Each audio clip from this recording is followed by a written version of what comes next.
He was lying on the ground, face bruised, shirt torn, hands shaking, as laughter echoed from behind the glass doors. The man they had just pushed out of the building like garbage lay there, covered in dirt, crying. But they didn't know. They didn't know the man they mocked, insulted, and kicked out wasn't just any beggar. He was their boss. Joshua Anderson, billionaire CEO of Undertech. And the silence that fell when the branch manager ran out and screamed, "Do you know who this is?" That silence would change everything. But let's go back to how it started. Joshua Anderson wasn't the kind of billionaire you saw on TV. He didn't wear gold chains or arrive with bodyguards.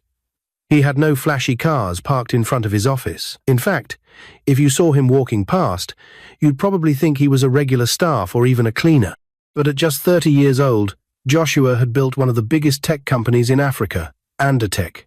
And what made him truly different wasn't just his intelligence, but his heart. He had come from nothing. Born in a tiny village in Kogi State, raised by a mother who sold puff puff by the roadside, Joshua knew what it meant to be poor. He knew hunger, pain, and how the world treated people with nothing. That was why, after building his company, he made one promise to himself. My company must be known not only for innovation, but for kindness and humility. So, to keep that standard alive, Joshua did something most CEOs would never dare to do. He went undercover. He would dress like a poor man, sometimes a cleaner, sometimes a beggar, and visit branches of Undertech to see how his staff treated people they thought were nobodies. And now, it was time to test his new branch in Port Harcourt. The sun had barely risen when Joshua's private jet landed quietly at the Port Harcourt airport. He stepped out, dressed in simple jeans and a faded t-shirt, but not for long. In a small, rented bathroom, he began his transformation. He poured muddy water on his clothes, rubbed dust on his face, and wore an overgrown curly wig that covered his forehead and ears. His beard was tangled, dark, and filled with lint. His eyes looked tired and purpose, and in his hand he held an old nylon bag with one torn file inside. To the world, he looked homeless, but inside that bag was something more powerful than gold documents that proved he was the real owner of the entire building. As he approached the tall Undertech Port Harcourt building, he watched employees dressed in bright clothes walk in, smiling and laughing. He waited until the security guard looked away, then slipped in quietly through the side gate. Inside the reception area, 6 staff members sat behind glossy desks, sipping coffee and chatting. The floor was spotless, the AC cold, and a big banner on the wall read, "Undertech, building the future with kindness and innovation." Joshua walked forward, trembling slightly to sell the role, and stood near the front desk. I want to see the manager, please," he said in a soft voice. The receptionist, Sandra, glanced at him and almost choked on her tea. "Wait. What?" she laughed. Everyone turned. Catherine, Cynthia, and 3 of Sandra's friends looked up and stared at the man standing before them, muddy, smelly, and clearly poor. "You want to see the manager?" Catherine asked with a grin. "Do you think this is a charity center? I need just a moment. Please, Cynthia stood. "See your life. You didn't even say cleaner. You said manager? The manager of Undertech? A whole tech company?" She laughed louder now. "He must think this is a hospital," Sandra added mockingly. "Let me guess. Your wife is dying and you need help? Or you want to beg for work looking like that?" The others burst into laughter. Joshua bowed his head. "I'm begging you. I just need to speak to the manager." Then it happened. One of them pushed his shoulder hard. Another slapped the file from his hand, and the last one smiling grabbed his bag and threw it outside. "You don't belong here, madman," Catherine yelled. "Go back to where you came from." And then they dragged him, out of the building, out of the glass doors, onto the street. He hit the ground with a loud thud, his elbows scraping the concrete. His file lay beside him, crushed. People across the road stared, but inside the building, they laughed. Laughed like it was a joke, like they had just chased a dog out. That was when the door burst open again, and this time, it wasn't Joshua. It was Andrew, the branch manager. He had heard the noise and stepped out to see what was going on. But what he saw froze him in place. Joshua, lying on the floor, shirt torn, covered in dirt. The staff, still laughing. Andrew's voice shook the walls. "What did you do? Do you know who this is?" The laughter stopped. The smiles faded. Sandra took one step back. Cynthia almost dropped her coffee cup.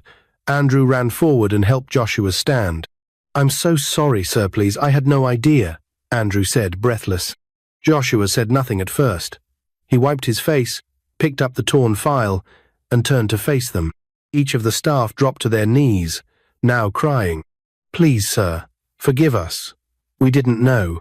But Joshua wasn't looking at them. He looked at Andrew.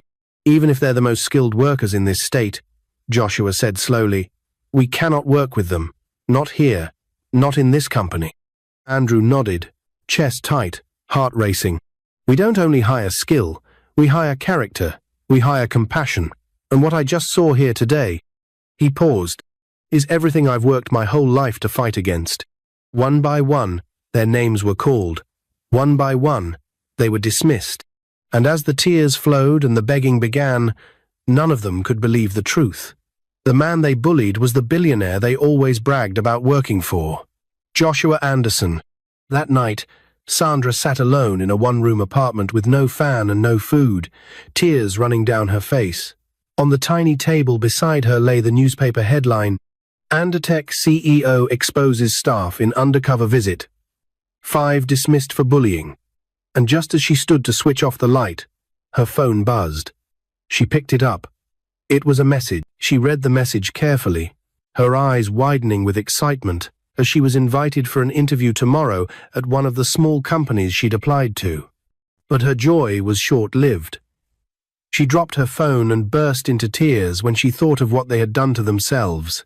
The next morning, Sandra gathered the little money she had and prayed that it would be enough to cover the taxi fare to her destination.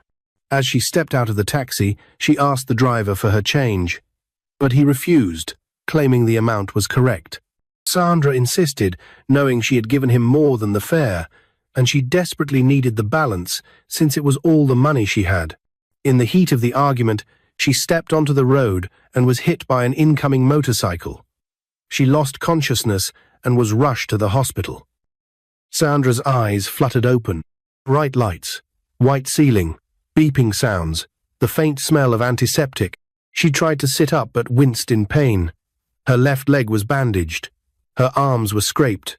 A nurse rushed in. "You're awake. Thank God." Sandra blinked.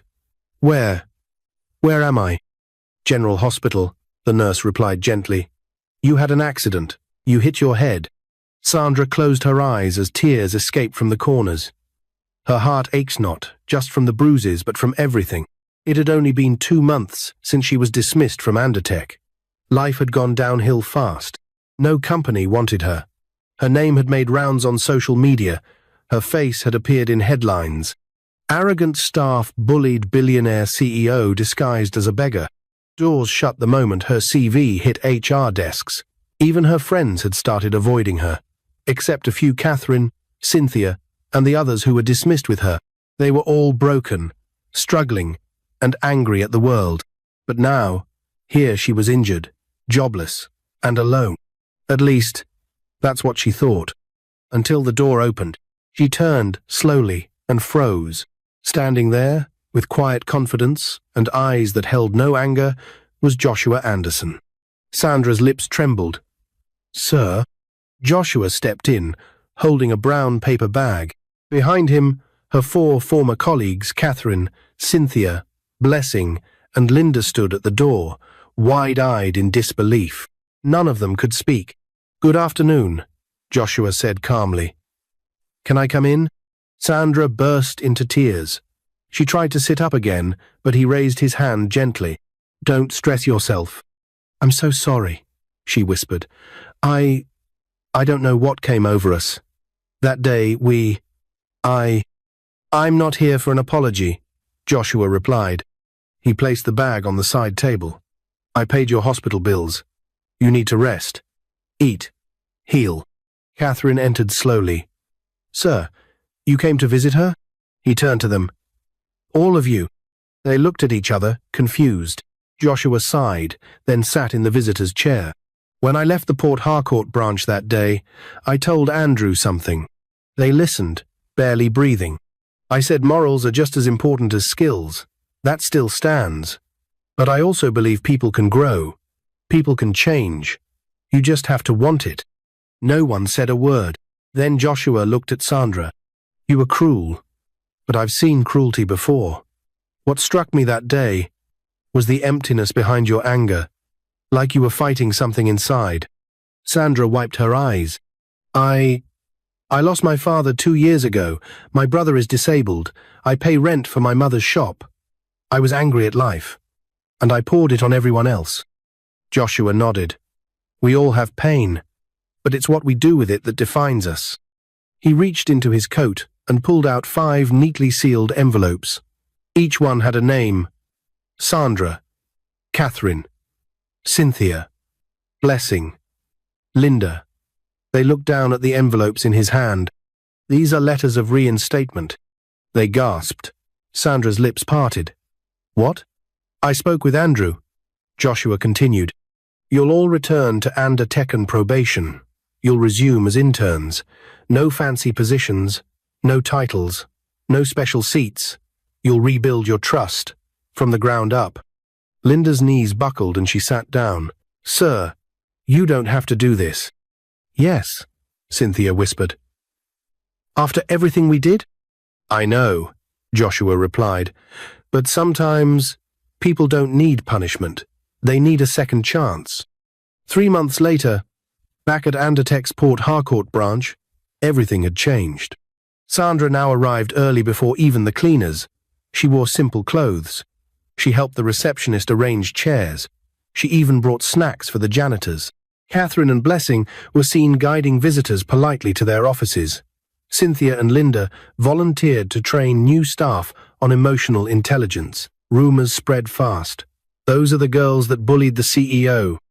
Yes, and he brought them back. Now they're the most humble people in this place. But no one was more surprised than Andrew, the branch manager.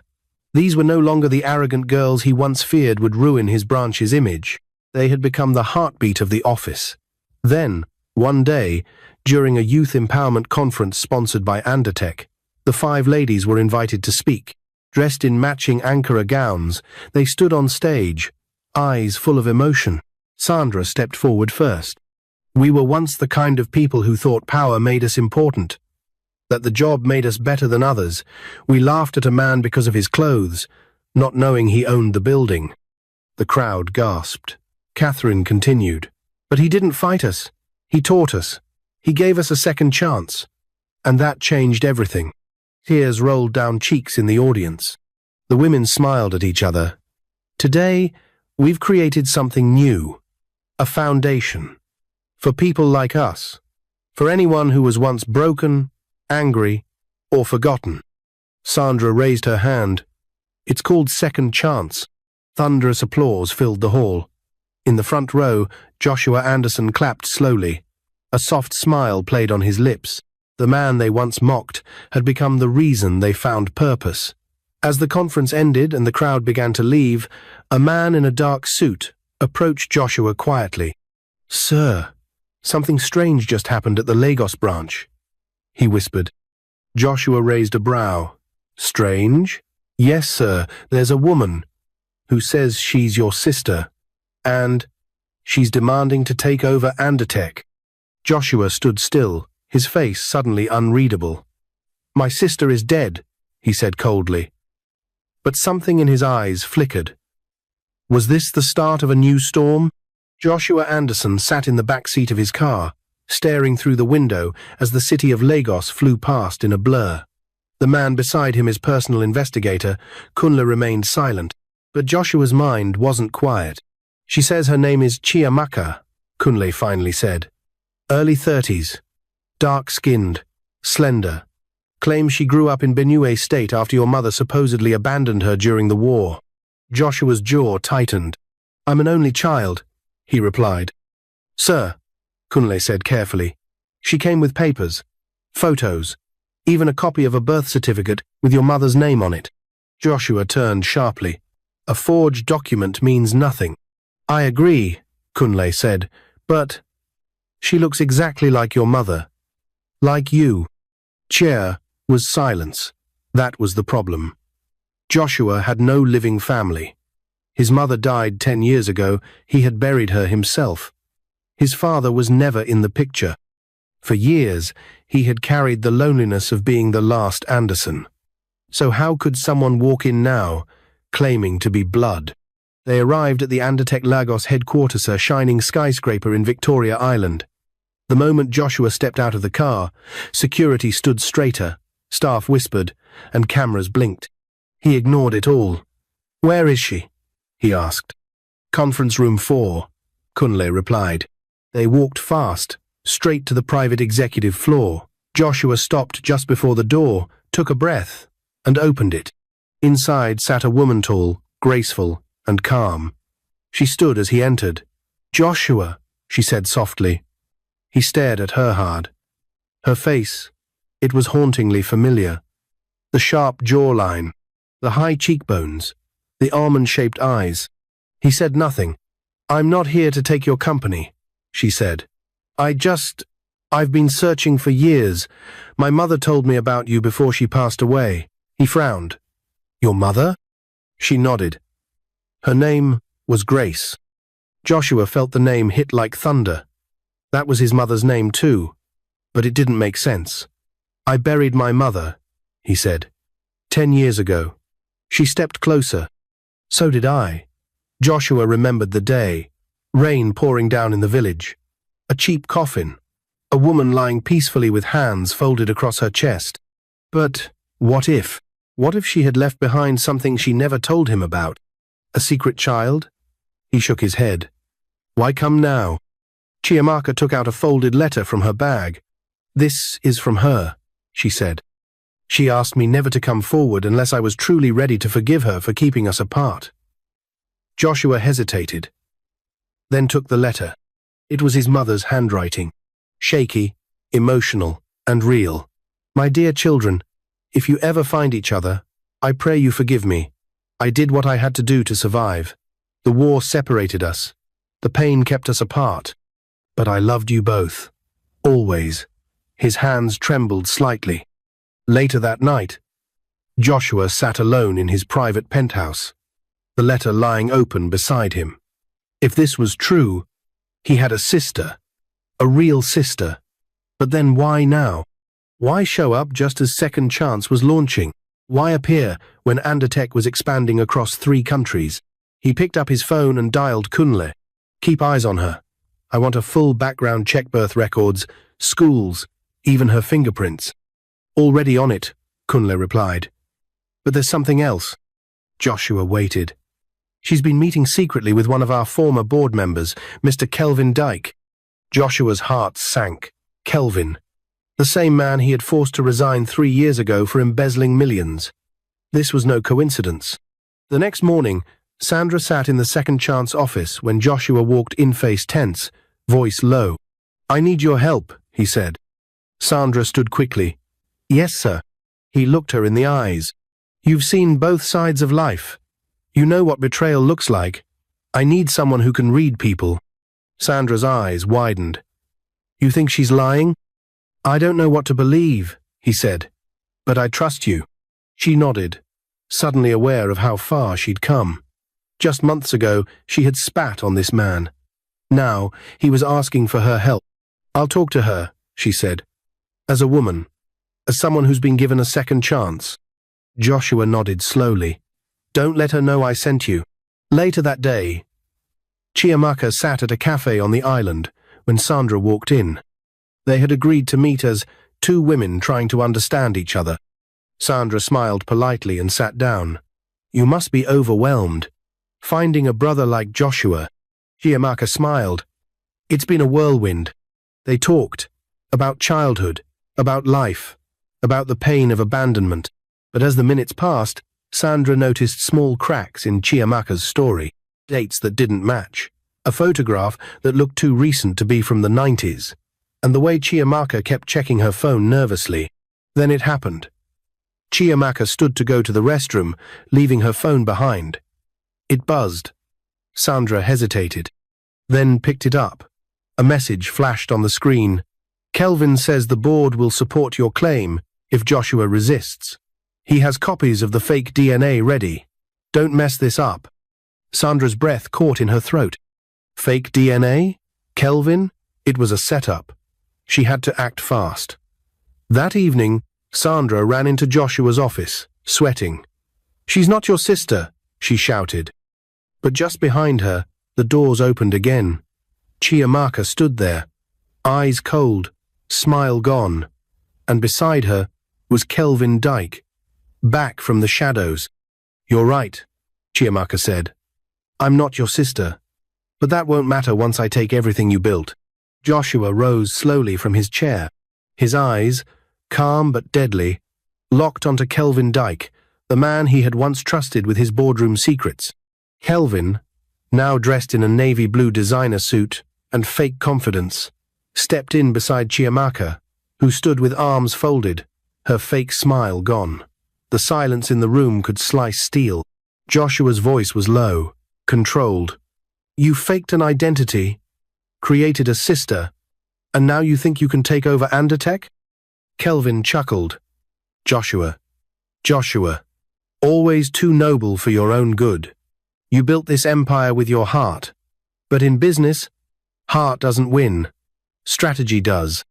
Chiamaka added coldly, "And when the media sees a woman claiming to be your long-lost sister with documents, a DNA test, and Kelvin's support on the board, do you think your reputation will survive the scandal?" Sandra stepped forward. "We have proof. The text messages, the fake documents, the DNA scam." Kelvin laughed. "You think anyone will believe a disgraced former staff turned charity worker? We've already rewritten the story. And in the court of public opinion, we've already won." Joshua didn't move. He slowly sat back down and pulled out his phone. Tapped once. A red light blinked on the edge of the bookshelf. Kelvin's smirk faded. Joshua looked at him. "You forgot, Kelvin. This is Undertech. Every boardroom has smart surveillance. You just confessed. On record."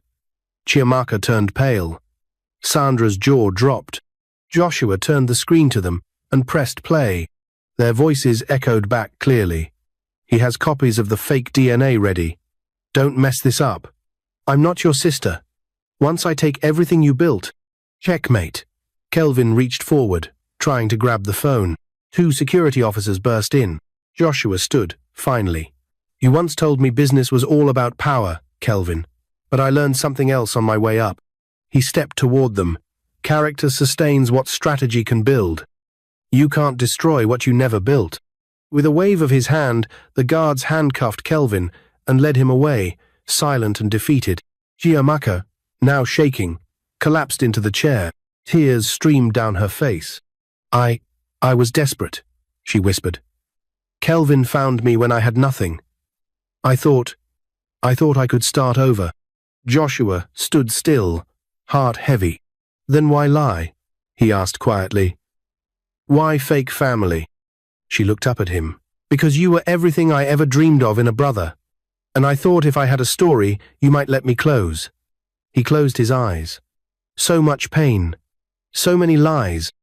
And yet, 2 days later, the news hit headlines across Nigeria. Fake sister and ex-board member try to overthrow Undertech CEO secret recording saves company.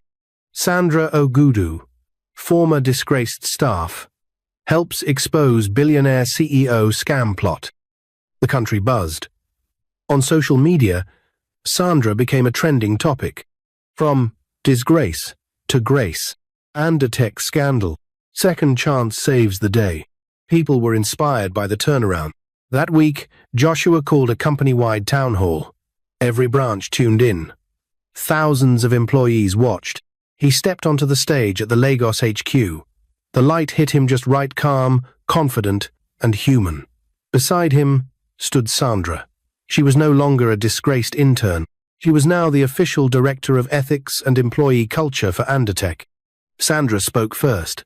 "I once laughed at a stranger, not knowing he was my boss. I lost my job. I lost my dignity. But I got a second chance. And now, I've been trusted to protect the very thing I once tried to destroy. Joshua followed with powerful words. Anditech was never about money, or fame, or titles. It was always about people. You don't build a future with code alone. You build it with character. Thunderous applause. That night, as Joshua sat alone in his office, his phone buzzed. A message popped up. Unknown number. You may have stopped Kelvin, but I know the truth about your past, and I'm coming for what's mine. D.A. Joshua stared at the message, eyes narrowing. Who was D.A.? What did they know?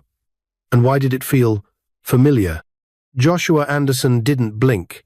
His eyes remained locked on the message glowing on his screen. You may have stopped Kelvin, but I know the truth about your past, and I'm coming for what's mine. D.A. The initials struck a strange chord deep within him. D.A. He couldn't shake the feeling that he had seen those letters before. Somewhere buried, somewhere painful. His mind raced. In the last 3 months, he had battled humiliation, exposed betrayal, reinstated those who once bullied him, and even watched a stranger pretend to be his sister. But this felt different. This felt personal. By morning, Kunle, his ever-loyal investigator, was already working. Sir, I've pulled up all known enemies with the initials D.A., Kunle said, spreading documents across the conference table. I also traced the number that sent the text. It pinged off a burner phone. Lagos Island. Discarded after one message. Joshua picked up one file. Deborah Awole, he asked. Former Anditech cleaner, Kunle replied. Fired 5 years ago for attempting to steal software files from a senior engineer. Joshua shook his head. She was in prison until last year. She wouldn't dare. He moved to the next file. David Akinlabi? Kunle paused. Yes, and I believe he's the one. Joshua looked up. Why? Kunle pulled up an old Anditech employee profile. David Akinlabi. Smart. Creative. Quiet. He was one of our earliest coders, Kunle said. Helped design the original prototype of our communication software, left the company before we went global. Joshua frowned. He didn't just leave. He walked out after an argument. Said I stole his idea. Kunle nodded. And now, he's back. Flashback. 10 years ago, Joshua sat at a plastic table inside a small room in Kogi State, his laptop overheating beneath his fingers. David stood over him. We agreed this was our dream, David had said. Not just yours. I know, Joshua replied, but the investors need one name. Just until the company grows. Then I'll put your name back. David's voice rose. So I get erased first. While you shine. I'm not trying to erase you, David. But it was too late. David stormed out and never returned. Joshua later heard rumors of him moving abroad, starting again. But they never spoke again. Back to present. He wants revenge, Joshua said quietly. Kunle nodded. And now that the company is at its peak, Joshua stood. He wants to tear it down. 3 days later, a national tech summit was coming up in Abuja. Joshua was scheduled to give the keynote speech. Every major tech leader, investor, and media house would be there. Security was high, but tension was higher. Kunle walked beside him backstage. I'm certain David will try something, either to expose something from your past or humiliate you in public. Joshua straightened his tie. Let him try. He walked to the podium. The lights were blinding. Thousands of cameras flashed. Joshua began. 10 years ago, I was just a village boy with a borrowed laptop and a dream. Today, Anditech has created over 10 zero jobs across Africa. But this story was never mine alone. The audience clapped. It was built by many hands. Some loyal, some disloyal, some who stayed, some who walked away, and some who are here today. Gasps.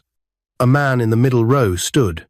He wore a black suit, neatly shaved, confident, smirking. David Akinlabi. Mr. Anderson, he shouted. Would you tell the world the truth? That Anditech's original codebase was mine? The room froze. Tell them how you erased me, how you sold my dream and left me in the shadows. Phones came up. Journalists started typing. Joshua didn't flinch. Instead, he smiled.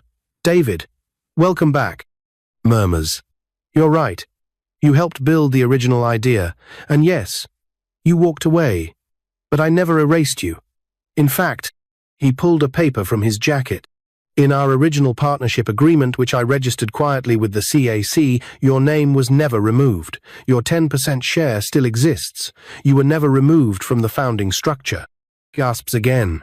David's face twitched. That's not possible. Joshua turned the paper around for the cameras. It is. You left in anger. I kept your share in your absence. You could have come back at any time, but instead, you chose revenge. He walked forward now, voice calm but firm. I may have built this company alone for a while, but I never forgot where I started. That's why I gave second chances to those who hurt me. Because people matter. Character matters. Then came the bombshell. But what I can't allow is sabotage. He turned to the back. Security entered. David Akinlabimi legal team has compiled evidence that you and Kelvin Dyke attempted to hack Anditech's patent registry last week.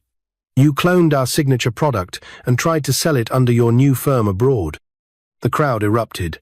David's smirk dropped. Two men stepped forward and escorted him out. Joshua stepped back to the podium. The only thing stronger than innovation is integrity. 1 week later, Joshua sat in his office. A new award sat on his shelf, Tech Leader of the Decade. Sandra knocked gently and entered. We just passed 20 million users, sir, she said proudly. And there's someone who wants to see you. Joshua looked up. Chiamaka. She stepped in, this time wearing no makeup, no fancy bag, just simple clothes. Humble, quiet. I wanted to thank you, she said, for not pressing charges, for giving me back my name. Joshua nodded. She continued, I've taken a job in Makurdi, helping kids in rural schools with computer literacy. It's something I want to do with truth this time. Joshua smiled. Good. Everyone deserves a real second chance, not a faked one. She bowed her head. Thank you. 3 months later, the final speech. At a special event held to celebrate Anditech's 10-year anniversary, Joshua stood on stage again. Behind him were the faces of everyone who had once failed but rose again, Sandra, Catherine, Blessing, Linda, and even former staff who once left bitterly. Joshua's voice carried like thunder. This company was built with code, but its heart beats because of people. People who changed, people who learned, and people who rose again. Today, Second Chance Foundation officially becomes part of Anditech's corporate culture, funded to help those who made mistakes, but are ready to rebuild. The crowd stood. Applause thundered. And as Joshua looked into the crowd, he saw the faces that had tried to break him, and the ones who helped him rebuild. And that was when he realized something. The greatest empire wasn't built by being the strongest, but by being the kindest. What is your view about this story? Where are you watching from? If you enjoyed this story, comment, share, and subscribe to our channel for more interesting stories.